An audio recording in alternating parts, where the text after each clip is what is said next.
and saw a lot of dead. I mean, they'd lay them out on the ground. I mean, by the hundreds, and it's not a very pretty picture to see. You always hear about the enemy always torturing us. Especially during and when you're a prisoner or anything else. But I've seen it where we torture them. I've seen them where you get two guys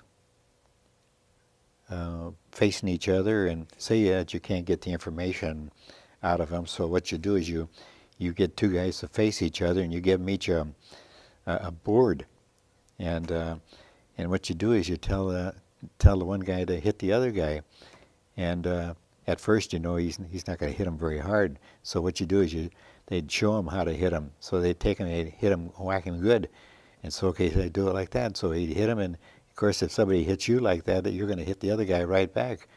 And so they'd do it and just kind of to a point where they'd almost kill each other, from just hitting each other. And so I mean, this is one of the forms of torture they would do.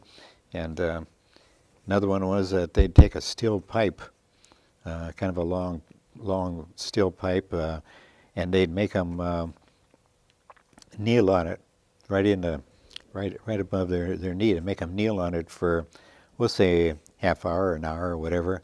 But you try it sometime, and you can't get up. It cuts off everything, and you're just well, it's probably not a good thing to do. But so these are some of the things that I've seen anyway. Then when we weren't weren't on these trains going up and back, then we'd maybe guard the railroad yards and keep the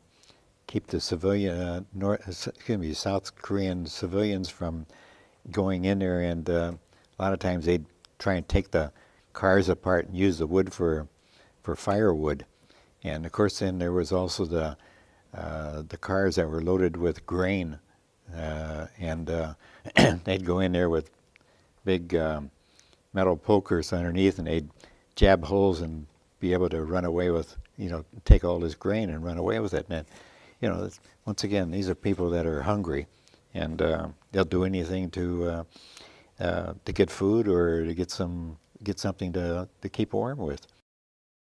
I know this one time it was dark, and I walked through the railroad car. I saw some activity up in front, and I guess I was all by myself, and I saw the activity up there, and I went in the back door of the railroad car.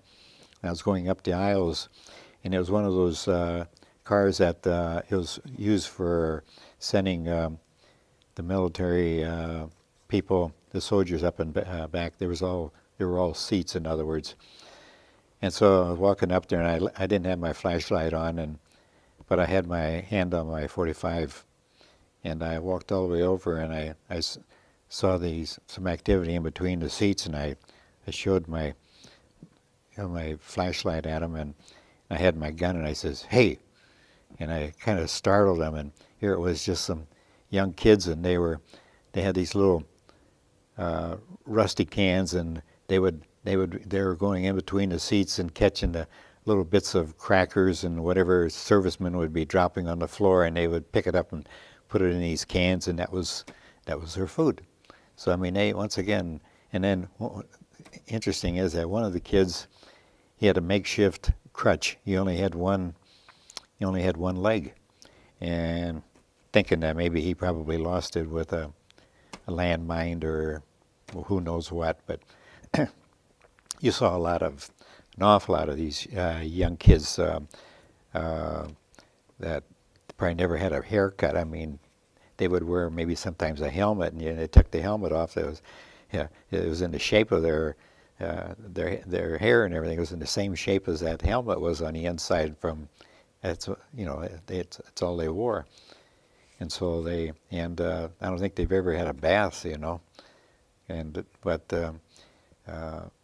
I felt real bad about it, and I would, every time I'd go out to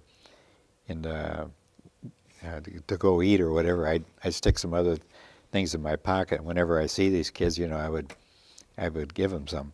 But of course, there's no way you can take care of all of them. But I mean, if you can take care of a few, I guess it's a start.